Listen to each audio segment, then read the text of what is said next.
Hotel guest house उत्पीड़न के notice पर आक्रोश। कानपुर 12 जुलाई हॉस्पिटैलिटी एसोसिएशन ऑफ यूपी की बैठक द लीजेंड होटल फजलगंज में संपन्न हुई। बैठक में मुख्य रूप से प्रदूषण विभाग द्वारा होटलों को दी गई नोटिस पर विचार विमर्श हुआ। बैठक की अध्यक्षता प्रदेश अध्यक्ष डॉक्टर गया प्रसाद शर्मा पांचाल ने की।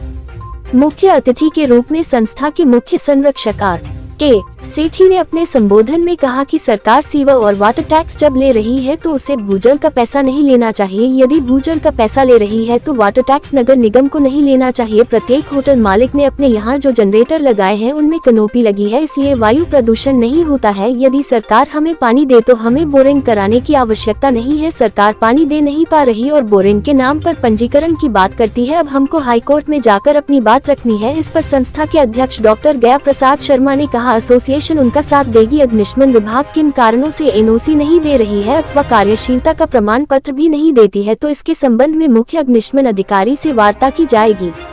प्रदेश अध्यक्ष ने बताया कि 2 वर्ष से पर्यटन विभाग द्वारा सराय एक्ट के अंतर्गत पंजीकरण नहीं हो रहा है। अब नई नीति आई है, उस नीति के हिसाब से पोर्टल बन रहा है। पोर्टल बन जाने के बाद उसके माध्यम से अप्लाई किया जाएगा।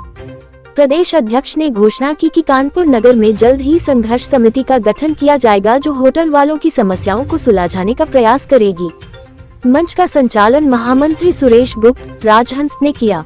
बैठक में मुख्य रूप से सरदार इंद्रजीत सिंह कोषाध्यक्ष सहित विकास रोहतगी, मनोज बाजपेयी, प्रेम सचदेवा, बालकिशन साहू, संजय उपाध्याय, पीएस पांडे, धवल अग्रवाल, ब्रजेश शर्मा, राकेश कुशवाहा, शैलेंद्र मिश्रा, अजय सोलंकी, ब्रजेंद्र यादव, सूर्यभान सिंह, अमित गुप्ता, कमल कालरा, राम नरेश यादव, ऋषि पाल, राघवेंद्र गुप्ता, विपुल शर्मा आदि मौजूद थे। मेरा नाम डॉक्टर गया प्रसाद शर्मा पांचाल है। मैं हॉस्पिटैलिटी एसोसिएशन ऑफ यूपी का प्रदेश अध्यक्ष हूँ और आज होटल द लीजेंड में जो हम बैठक कर रहे हैं, इस बैठक का मुख्य उद्देश्य है कि उत्तर प्रदेश प्रदूषण कंट्रोल बोर्ड द्वारा जारी की गई प्रदूषण से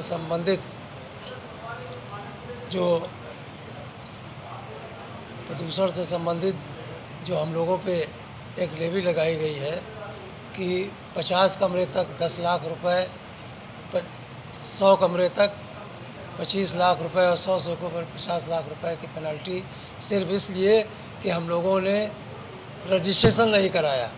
कारण क्या है कि किसी को पता ही नहीं था। जब एनजीटी ने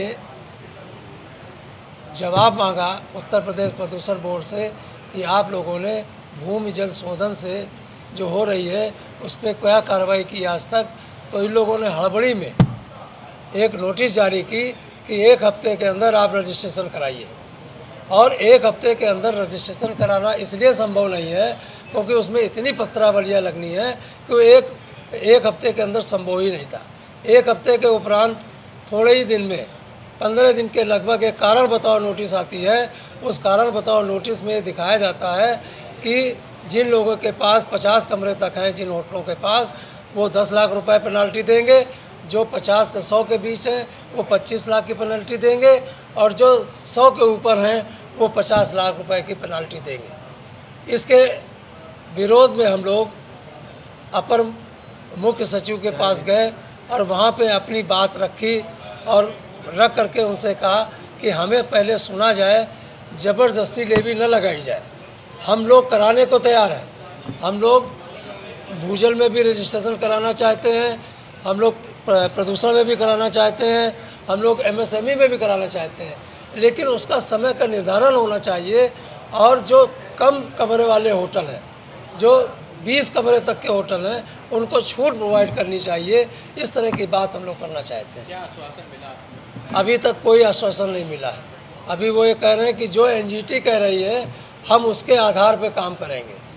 अब हम लोग संघर्ष करने की स्थिति में आ गए हैं कि अगर ऐसा होता है तो कानपुर पूरे उत्तर प्रदेश में इस बात में जो 10 जिलों में ये लगाया गया उसमें पूरी तरह से सब लोग एकजुट होकर के प्रदेश सरकार से ये मांग करेंगे कि वो अपना प्रतिनिधि एनजीटी में भेजें और हमारी पैरवी करें, क्योंकि हमारी तो कोई सुनेगा नहीं।